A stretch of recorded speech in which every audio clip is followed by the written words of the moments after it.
Hello friends, मैं कपिल तोमर स्वागत करता हूं आपका मिशन मोड चैनल में। हम बढ़ते हैं अपना दिल्ली पुलिस की नई शिफ्ट की ओर। देखते हैं पहला क्वेश्चन कह रहा है, तीन ऐसी संख्याएं हैं, यदि उनमें से किन्हीं दो संख्याओं का औसत तीसरी संख्या से जोड़ा जाता है तो योगफल 182, 230 और 242 प्राप्त होता है। हमने लेट कर ली तीनों संख्या कितनी, ए, बी और सी। अब जैसे जैसे कहेगा ऐसे ऐसे लिखे जाओ। ए प्लस बी यानी किन्हीं दो संख्याओं का औसत, ए प्लस बी। औसत कितना होता है, कुल योग बटे कुल संख्या। औसत निकालिए, प्लस तीसरी संख्या में जोड़ा जाता है तो कितना आएगा, 182।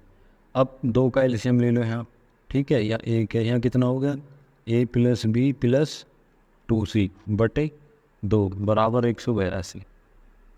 ठीक है, अब दो उधर चला जाएगा तो ये बचा ए प्लस बी प्लस 2c बराबर 182 दूनी 18 दूनी 36 और 2 दूनी 4, ये कितना हो गया 364। ए प्लस बी प्लस, अब डायरेक्ट करेंगे हम, अगली संख्या हमने लिख ली कितनी, बी प्लस सी बटे 2 प्लस 2a बराबर कितना हो गया 230। अब हमारे पास देखो क्या बचा, B plus C plus 2a बराबर, यहाँ कितना बच गया तुम्हारा, 230 दूनी कितना होगा, यानी कि 30 दूनी 46, ये होगा 460। ठीक है, ये निकाल ली दूसरी, और ये जो तुम्हारी पहली है, तीसरी देखो, तीसरी डायरेक्ट लिख देते हैं, कितना होगा सी प्लस ए। जब इनका निकालेंगे तो 2 भी हो जाएगा, और 242 का दुगना कर देंगे कितना हो जाएगा 484। ठीक है, अब जब आप इन तीनों को जोड़ोगे, यानी किसको, ये होगा पहली तो ये होगी, दूसरी कितनी होगी, B plus C plus 2a बराबर कितना आ रहा है 460, और ये तीसरी कौन सी है, सी प्लस ए प्लस 2b बराबर 484। जब आप इनको जोड़ोगे तो ये आ जाएगा 4a प्लस बी प्लस सी बराबर, भी कितना हो जाएगा, इनको जोड़ोगे तो 1308। 4 से इसे काट दो इस वाले से, ठीक है, इस वाले 4 से काटोगे आप, 4 एकम 4 थिया 12, 4 दूनी 8, 4 सत्ते 28, 327।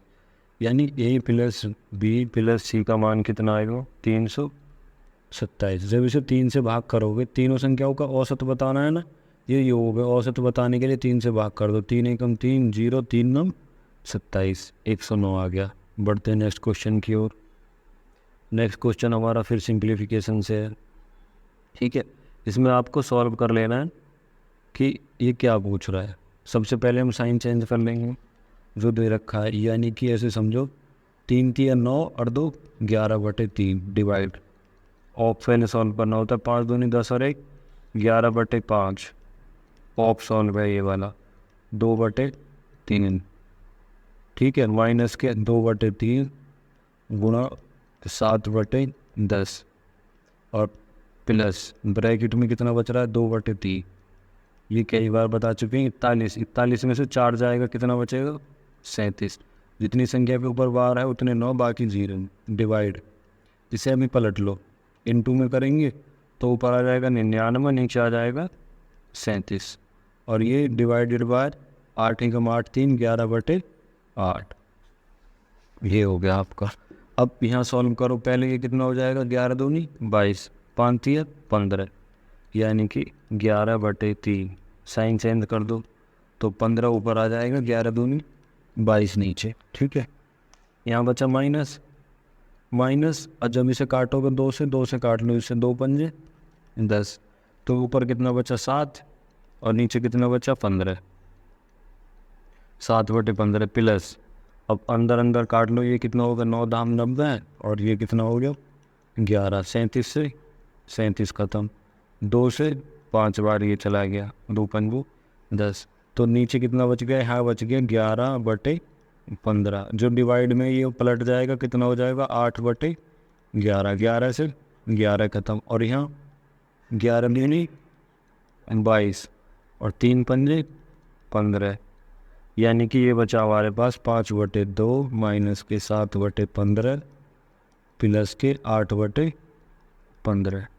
हमारा जो एलसीएम आएगा वो कितना आ जाएगा, एलसीएम ले लिया हमने 30, ठीक है, 2 15 पंजे 75, माइनस 15 दूनी 30, 7 दूनी 14, प्लस 15 दूनी 30, 8 दूनी 16, 16 में से 14 गए, कितना बचा 2, 75 और 2 77/30। ठीक है, बढ़ते हैं नेक्स्ट क्वेश्चन की ओर।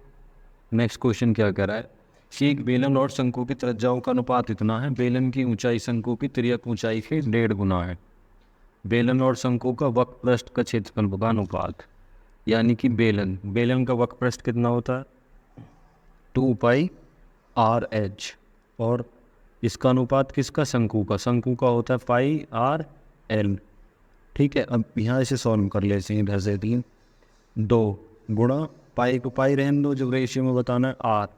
यहाँ कह रहा है बेलन की त्रिज्याओं का अनुपात कितना है 1:3, यानी बेलन की त्रिज्या कितनी है पहली 1, तो ये गुणा हो जाएगा 1। ठीक है, और ऊंचाई, बेलन की जो ऊंचाई है शंकु की तिर्यक ऊंचाई का 1.5 गुनी है। यदि इसकी कितनी है 1.5 गुनी बराबर पाई, इसकी आर कितनी है 3 और एल कितनी है 1, ये 1 है, इसकी ऊंचाई 1.5 गुनी है। यही हो गया, ये पॉइंट है, पॉइंट हटा के नीचे 0 कर लो। ठीक है, 3 से काट लो, 3 पंजे 15, 5 दूनी 10, और इस 2 से ये 2 कट गया, पाई से पाई कट गया, यानी सब कट गया। कितना आ गया 1:1। बढ़ते हैं नेक्स्ट क्वेश्चन की ओर। फोर्थ क्वेश्चन क्या कह रहा है, मान लीजिए y 20 और 36 के बीच एक पूर्ण संख्या है। y के 2 विशिष्ट अभाज्य संख्याओं का गुणनफल है। y की कितने मान संख्या है, तो जो भी संख्या होगी सबसे पहले हमें पता होगी 20 और किसके बीच होगी 36 की। ऐसी संख्या लेनी है जिसके जो है 2 अभाज्य संख्याओं फैक्टर हों, यानी कि सबसे पहले हमने ले ली 21, बीच की बतानी है। 21 के क्या होंगे 7 और 3, दोनों अभाज्य हैं। ठीक है, 21 22, यानी कि 22 भी हो जाएगी। क्यों, 11 दूनी 22। आपको पता है 2 क्या है, 2 एक अभाज्य संख्या है। ठीक है, सबसे पहली अभाज्य संख्या 2 होती है, और 22 के बाद 23, 23 का कोई फैक्टर बन जाएगा, नहीं बनेगा, एक अभाज्य संख्या नहीं होती। 24 12 दूनी 24 नहीं बन रहा, 25 5 का नहीं बन रहा। आगे 26 के क्या है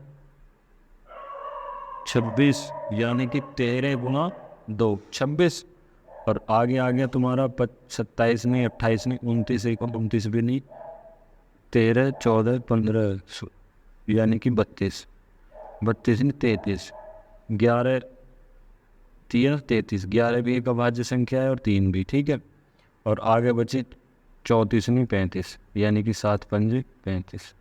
अब ये पूछ रहा है कितनी संख्या हैं ऐसी, 21 22 26 23। ठीक है, 33 और 5 बस 34 भी हो जाएगी। 34 का क्या होगा फैक्टर 17 गुना 2। ठीक है, जो सारी जिसके फैक्टर है ना इनके, ये सारे कैसे हैं भाज्य संख्या कितनी है 21 22 26 33 35 और 34, तो टोटल संख्या ऐसी कितनी है 6। ठीक है, बहुत ही अच्छा क्वेश्चन है। बढ़ते हैं नेक्स्ट क्वेश्चन की ओर। 5वां क्वेश्चन कह रहा है अरुणिमा एक निश्चित वस्तु पर बेचती है, वह विक्रय मूल्य के 3/5 मूल्य पर बेचती है, तो उसे 20% की हानि होती। ठीक है, यदि वह मूल विक्रय मूल्य के 90% पर बेचे तो उसे प्राप्त होने वाला लाभ। ऐसे क्वेश्चन को रेशियो बना लो पहले आप। यदि ऐसे समझो उसका मूल्य कितना था पहले 5, ठीक है, अब कितने पे बेच रही है 3, अपने दोहरे से पहले तो 2 0 चिपका लो, कोई फ़र्क नहीं पड़ेगा, दोनों चीज़ रेशियो। कह रहा है वो विक्रय मूल्य के कितने 3 पर बेचती है, तो उसे हानि हो रही है 20% की। टोटल वस्तु 100 की होती है, तो ये कितने की वैल्यू हुई 80 की, और निकालनी कितने की हमें 100 की। 20 पंजे 100, 20 चौक 80, 4 से काट लो, 4 सत्ते 28, 4 पंजे 20, 75 पंजे कितना हो गया 7 पंजे 35 और 5 पूरे 25, यानी कि 375। ठीक है, अब कह रहा है यदि वह विक्रय मूल्य के 90% पर बेचे, यानी इसका कितना 500 का 90%, यानी कि 90/100, 0 से 0 कट के 9 पंजे 45, 450, तो उसे लाभ क्या होगा 375 की चीज़ आप जब 450 में बेचोगे, लाभ कितने का होगा 75 का, यानी कि 75 का लाभ है कितने पर 375 पर गुणा 100, 25 दिया 75, 25 एकम 25 और 25 पंजे 125 और 3 पंजे 15, 5 से 100 को काटोगे 20 बार, आपका उत्तर आ गया 20। बढ़ते हैं नेक्स्ट क्वेश्चन की ओर। छठा क्वेश्चन क्या कह रहा है, 18 आदमी 6 घंटे काम करके कार्य को 15 दिन में पूरा करते हैं। 12 व्यक्ति प्रतिदिन 10 घंटे में उसी काम को कितने समय में पूरा करेंगे। यानी कि 18 व्यक्ति हैं, 6 घंटे काम करते हैं और 15 दिन में पूरा काम हो जाता है। और यही काम 12 आदमी 10 घंटे काम करते हुए कितने समय में पूरा करेंगे। 3 चौक 12, 3 पंजे 15, ठीक है। और 10 को काट लो इससे, 5 से 5 दूनी 10 हो गया। 2 से काट लो इसको कितनी बार, 2 से काट दिया तुमने, कितना हो गया, 2 तिया 6 और ये 4 बच कर 2 दूनी 4 और 2 नहीं 18, 9 तिया 27, x बराबर 9 तिया हो गया 27। और जो 2 बचा है ना ये वाला, ये इसके भाग में पहुंच गया। 27 का आधा 13 सही 1/2, इतना समय लगेगा। बढ़ते क्वेश्चन की ओर। 7वां क्वेश्चन भी एक अच्छा क्वेश्चन है, नाव और धारा का। यानी कि एक नाव जल धारा में प्रवाह विपरीत 8.4 किलोमीटर जाने में 14 मिनट का समय लेती है। यदि नाव की चाल धारा की प्रवाह की चाल का अनुपात इतना है, ठीक। तो आप हमेशा जब भी बनाओगे क्वेश्चन को नाव और धारा, हम लेट करते हैं कितना, x और y, कभी भी क्वेश्चन करना हो तो रेशियो दे रखा है, नाव की चाल कितनी है 1 और इसकी धारा की 1, रेशियो में है 1, ठीक है। तो हो गया इतना। अब ये बताओ चाल बराबर क्या होता है, चाल बराबर होता है दूरी बटे समय। अब चाल देखो कितनी हो जाएगी, यानी कि हमें पता है दूरी कितनी है 8.4, ठीक है। और 14 मिनट का समय ले रही है, वो किलोमीटर में है। इसे घंटे में बनाने के लिए 60 से भाग करोगे, 60 चला जाएगा ना, ये कितना हो गया 60, ठीक है। ये वाला पॉइंट हटा लिया आपने, यहाँ आएगी 0, ठीक है। तो दूरी और चाल कितनी हो जाएगी, एक चीज़ बताओ, जब विपरीत दिशा में जल के विपरीत में चाल चलेगी तो कितना हो जाएगा, या एक्सलेट कर लो भाई। नाव धारा के साथ जाएगी तो चाल जुड़ जाएगी, और विपरीत जाएगी तो 6 में से 1 गया, कितना बचा है, बचा 5। यानी कि चाल बराबर दूरी बटे समय। 14 मिनट में था, घंटे में बनाएंगे। इस 0 से पॉइंट हटाने के बाद 0 काट ली, 14 पंजे 70, 14 6 84, यानी कि x बराबर कितना आएगा, 6 6 36 बटे 5, 5 7 35 और 5 दूनी 10, यानी कि 7.2। ये क्या आ गया x का मान, ठीक है। अब कह रहा है जल धारा की प्रवाह की दिशा में 36.6 किलोमीटर, यानी कि 33.6 किलोमीटर जल के साथ जाएंगे ये दोनों।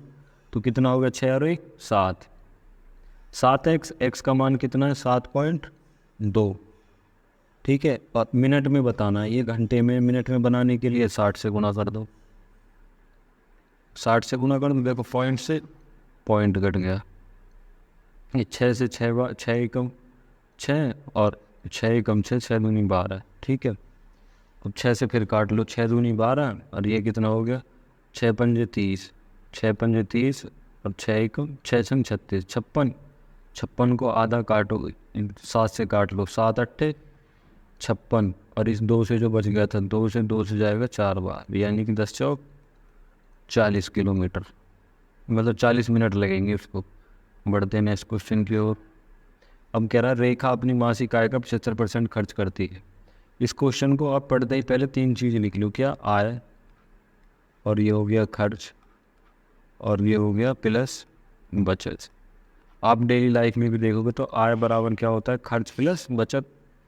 अब कह रहा है कि मासिक आय तो कितना % खर्च कर रही है, 75। ऐसे समझो कि उसने 75 खर्च कर दिया, तो आप खुद बता सकते हो उसने बचाया कितना होगा, 25। कोई भी चीज़ अपने आप में 100% होती है। इसका रेशियो ले लो, 25 एकम 25, 25 तिया 75 और 25 चौका 100। 0 बढ़ा लो अपने मन से, 2 2 रेशियो में लेके, रेशियो में है तो आसान हो जाए। कह रहा है उसकी मासिक आय 15%, यानी 400 का 15% निकालोगे कितना हो जाएगा, 2 0 4 15 चौका 60, यानी कि आय होगी 460। कह रहा है कि वह पहले जितना ही धन बचा पा रही है, यानी कि आज भी वो कितने रुपए बचा रही है, 100 रुपये। ये बताओ, यदि तुम आज 460 कमा रहे हो, 100 रुपये तुम्हारी जेब में बचे हैं, तो खर्च कितने कर दिए, 360। कह रहा है उसके खर्च में वृद्धि बता दो। पहले 300 था खर्च, आज हो गया 360, कितने रुपए की वृद्धि, 60 की। कहाँ से, 300 से, गुणा 100, 0 से 0 कट गई, 3 दूनी 6, उत्तर आ गया 20%। बढ़ते हैं नेक्स्ट क्वेश्चन की ओर।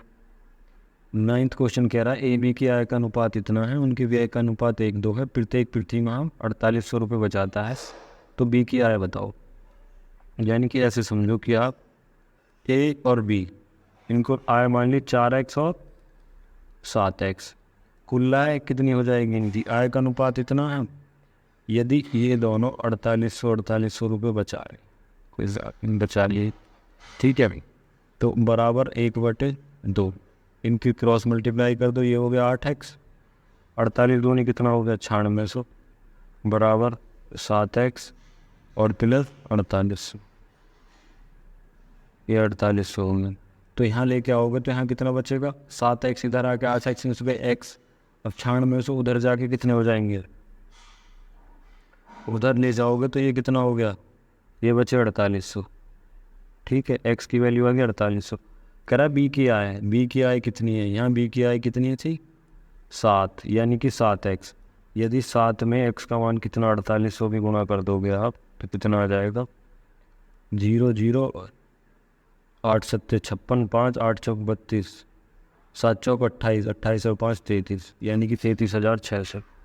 बढ़ते हैं नेक्स्ट क्वेश्चन की ओर। 10वां क्वेश्चन क्या कह रहा है, किसी दुकानदार ने अंकित मूल्य पर 10 और 20% की छूट देते हुए वस्तु को 8% का लाभ अर्जित करा। तो यानी कि ऐसे समझो तुमने 2 छूट दे दी, कितने की, 100 था, पहले 10% की छूट दी, तो कितने की होगी 90 की। अब 90 पे आपने 20% की छूट दी, तो 90 का 20% कितना हो जाएगा, 20/100, यानी कि दोनों जीरो कट की 9 दूनी 18 रुपये की छूट दे दी है। तो वस्तु कितने की बची, 72 की। 72 की छूट देने के बाद अब भी आप 108%, यानी 108 की वैल्यू होगी गुणा 100। अब आप इसे काट लो किससे, 12 से, 12 छिंग 72, 12 निम्मा 108, 3 तिया 9 और 3 दूनी 6। आपका जो कॉस्ट प्राइस आएगा CP वो कितना आ गया, 200/3। अब कह रहा है कि वस्तु को अंकित मूल्य को उसके लागत मूल्य से कितना प्रतिशत अधिक अंकित किया। वस्तु का लागत मूल्य कितना था, यानी कि अंकित मूल्य और CP ये कितना था 100, और आपने बेच कितने, मतलब खरीदी भी ये थी 200/3। 3 इसको बराबर करने के लिए दोनों में 3 3 की गुणा कर ली, ये हो गया 300, और ये 3 से 3 कट गया, ये कितना बचा 200। यही बात पूछ रहा है कितना अधिक अंकित करा, कितना अधिक अंकित कर रखा है 100, यानी कि 100 अधिक अंकित कर रखा है, कहाँ से, 200 से। क्रय मूल्य की बात कर रहा है ना, लागत मूल्य गुणा 100, 2 जीरो से 2 जीरो कट गई, 100 का आधा कितना हो जाएगा 50। अच्छा क्वेश्चन था ये भी। बढ़ते हैं नेक्स्ट क्वेश्चन की ओर। 11वां क्वेश्चन कह रहा है जब इतनी इतनी को सबसे बड़ी संख्या x से विभाजित किया जाता है तो प्रत्येक स्थिति में समान शेषफल प्राप्त होता है, 3x - 98 का मान क्या होगा। आपको क्या करना है, सबसे पहले जब भी बड़ी से बड़ी संख्या की बात कर रहा है विभाजित करने की, तो आपको इनको क्या ले लेना है, LCM, नहीं सॉरी HCF, 6 5 3 9 7 3 9 1 और 888, तो ये तीनों हैं। सबसे पहले इनका अंतर ले लो, इन दोनों का अंतर लोगे कितना आएगा 852, इन दोनों का अंतर लोगे कितना आएगा 1491, और ऊपर की पहली और लास्ट की का अंतर लोगे तो कितना आएगा 2343, ठीक है। अब या तो कोई इनका मल्टीपल, ठीक है, अब इन दोनों का भी या तो इनका अंतर और ले लो, ये कितना आ जाएगा 6 11, 11 में से 2 गए 9 और 639।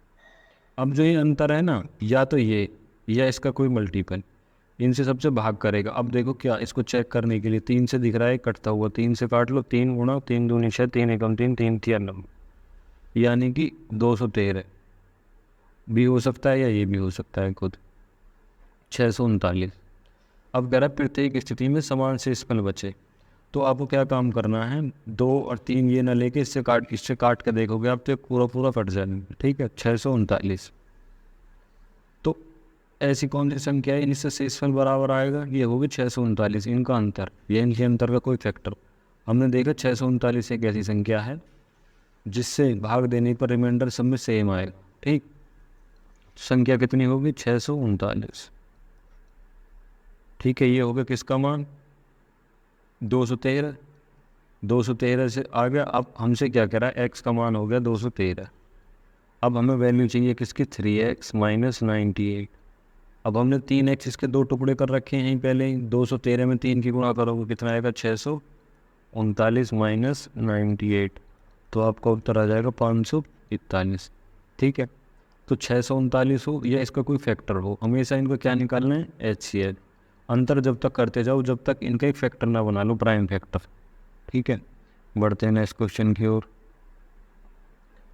12वां क्वेश्चन क्या कह रहा है, 120, 137.5, 182.5 भुजा वाले त्रिभुजाकार का क्षेत्रफल आयत के बगीचे के क्षेत्रफल के बराबर है। यानी कि समझो एक त्रिभुज है, ठीक है, और एक आयत है, इनका क्या बराबर है, क्षेत्रफल। क्षेत्रफल इसका फॉर्मूला क्या होता है, 1/2 आधार गुणा ऊंचाई, यानी कि बेस इंटू हाइट बराबर आयत का L इंटू बी, लंबाई गुणा चौड़ाई। तो हमारा क्या है, बेस कितना होएगा इसका 120, इसमें पाइथागोरस फॉलो करती है, इंटरपोलेट 37.5 बराबर लंबाई गुना चौड़ाई, यानी कि 30x रेशियो में है ना, तो रेशियो लगा लो 11x। अब इस वाले पॉइंट को हटाओगे आप, नीचे आएंगे एक जीरो, जीरो से ये जीरो खत्म। ठीक है, 2 छिक्का 12, 6 पंजे 30। ठीक है, अब 11 से भी काट लो पहले इसे, 11 एकम 11, 11 दूनी 22, 11 पंजे 55, 5 से काटोगे कितनी बार, 25 बार। और ये कितना हो गया, x की गुणा x² बराबर 25। x का मान कितना आ गया, 5। अब करा आयताकार बगीचे की बड़ी भुजा का मान, बड़ी भुजा कितनी है आपकी, 30, तो हमने मानी थी 30x, है ना। तो x का मान कितना है, 30 गुणा 3 पंजे 15, 150। बढ़ते हैं नेक्स्ट क्वेश्चन की ओर। 13 क्वेश्चन क्या कह रहा है, एक धनराशि चक्रवर्ती ब्याज पर उधार दी गई, जिसे ब्याज पर गणना करने पर इतने हो जाती है, तो अर्धवार्षिक ठीक है।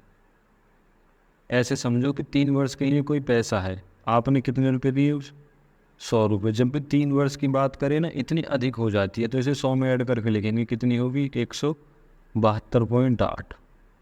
ये पॉइंट हटा लिया, इसके बराबर में 0 लगा सकते हैं। जब भी 3 वर्ष है तो आप लेंगे इसका क्यूब रूट, ये लेंगे क्यूब रूट।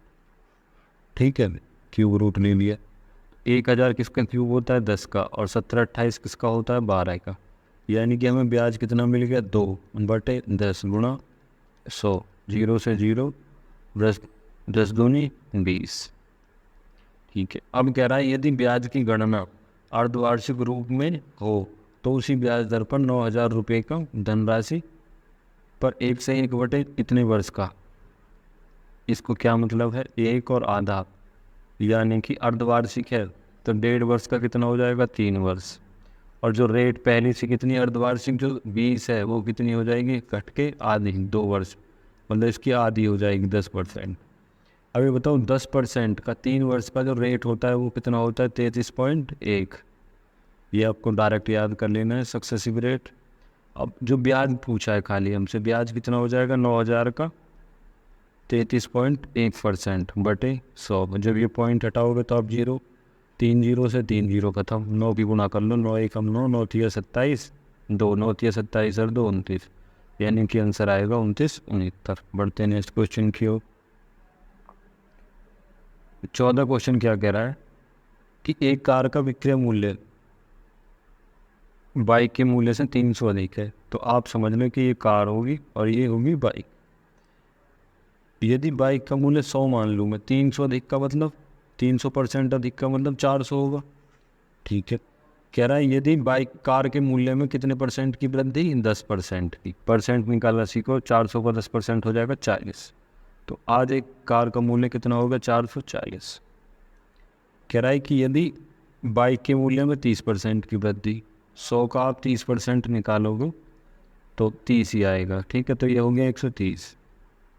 अब कह रहा है 4 कार, यानी कि 4 कार हैं तो गुणा 4 करो, 5 बाइक तो गुणा 5 करो, तो 4 चौक 1600 रुपये की तो कार होगी, और बाइक कितने की होगी, 500 की।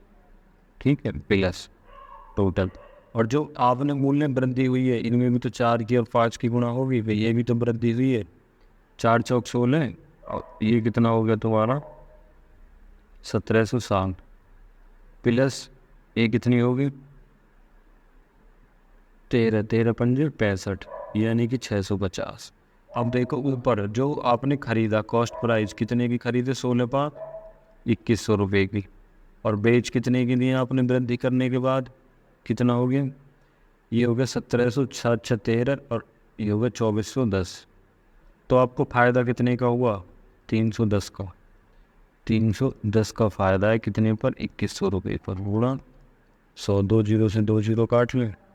अब आप करोगे फाड़ा 21 एकम 81 बचे 10, 21 चौक 84 पॉइंट, यानी कि 14 से यही शुरू हुआ, 21 पॉइंट 14.8, यही आपका आंसर है। बढ़ते हैं नेक्स्ट क्वेश्चन की ओर। 15 क्वेश्चन क्या कह रहा है, किसी निश्चित धनराशि पर समान साधारण ब्याज दर से 3 वर्षों में इतनी और 6 वर्षों में इतनी हो जाती है। पहले यहीं तक देखो कि जो राशि है 6 वर्ष में कितनी हो जाती है, 12,510, 3 वर्षों में कितनी हो जाती है, 10,755। 3 वर्षों में अंतर, इनका दोनों का अंतर 6 और 3 का, ये साल है, ईयर है, ये 3 साल में इतनी हो जाती है, तो इनका अंतर कितना आएगा, 1755। और देखो यहाँ पे अब के भी 3 साल दे रखा है, यानी 3 साल का ब्याज इतना है और 3 साल बाद हो जाती इतनी है। तो यदि मैं इसमें से 10,755 में से कितना घटा दूँ, 1755, यानी कि 3 साल का ब्याज माइनस कर दे तो हमारी राशि आ जाएगी। ठीक है, तो ये कितनी हो जाएगी, 9,000, यानी कि हमारा जो ये हो जाएगा आपका मूलधन 9,000 है। अब कह रहा है कि अब पहले रेट निकाल लो, यहाँ दर पूछ रहा है ना, दर पर दोगुनी, 1 साल का ब्याज कितना हो जाएगा, 1 साल का ब्याज आप 3 का ही निकाल लो, यानी पहले ब्याज निकालोगे तो 1755 बराबर 9,000 गुणा 3 गुणा 8 बटे 100। ठीक है, 2 जीरो से 2 जीरो काट लो। अब इसे 9 से काटोगे आप, ये हो गया 10 बार, 9 एकम 9, 8 बच गया 85, 9 नीम 81 और 9 पंजे 45। 3 से काटोगे तो ये हो गया तुम्हारा 3 छंग 18 और 3 पंजे 15, 10 है, ये इधर भाग में जाएगा, रेट कितनी आ गई, 6.5। अब हमसे क्या कह रहा है, 8500 रुपये पर पहले से दोगुनी दर पर, यानी कि जो दर 6.5 थी अब कितनी हो जाएगी, 13, और समय 4 से 2/5, यानी 5 चौक 20 और 2 22/5 बटे 100। 2 जीरो से 2 जीरो कट गई और ये 5 से कितनी बढ़ जाएगा, 17। आप देखो 13 दूनी जो बची आपकी गुणा, 17 थी 51, 5, 17 एकम 17 और 5 22, यानी गुणा 22। इकाई अंक देखो, 2 की 1 में गुणा करोगे 2, तो जो आपका उत्तर आएगा 48 62, 2 इसी के आखिर में। बढ़ते हैं नेक्स्ट क्वेश्चन की ओर। ठीक है, thank you. Up to 3 8 up, he the bird,